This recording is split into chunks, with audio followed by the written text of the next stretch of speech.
බොහෝ වෙලාවට අපිට පන්සිල් ගන්න පුළුවන්. ඊළඟට එතනින් එහා ආජීවාෂ්ටමක වේවා, උපෝසත වේවා, ඉහළ සිල්වතෙක් හැටියට සිල් ඇඳුම් අඳින්නත් පුළුවන්. ඒවත් කඩේ තියෙනවා.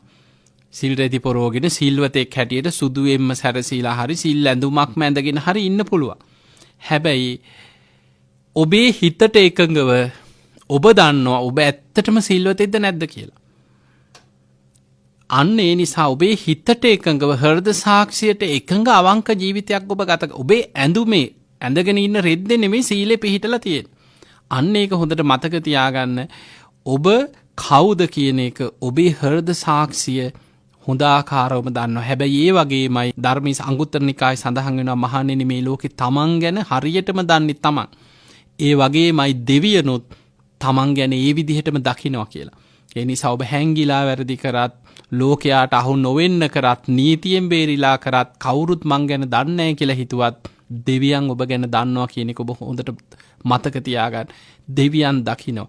හිත දකින 이르දිමත් ශ්‍රමණයන් වහන්සේලා වැඩ හිටියොත් ඒ අය දකිනවා. අන්න ඒ නිසා හිතට එකඟව හෘද සාක්ෂියට එකඟව ජීවත් වෙන්න සමහරු අන්ත අසරණ වෙන තැනක් මරණාසන්න මොහොත. තමන් කරපු කියපු දේවල් චිත්‍රපටි පේනවා වගේ හිතට බලවත් වෙනවා. සමහර අය ජීවිතේ නිකන් බොහොම ගාම්භීර විදිහට හිටපු අය දරුවන්ටවත් සමහරුන්ගේ තව කෙනෙක්ගේ මූණක් බලන්න බැරි විදිහට මරණාසන්න මොහොතේ කෑ ගහනවා හූ තියනවා තමන් කරපු සියල්ල වමාරනවා.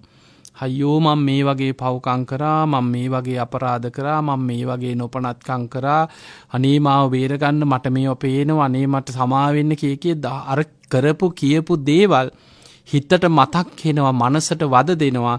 සමහරු මරණාසන්න කාලේ කෑ ගහ අඬා ඒවා කියවනවා.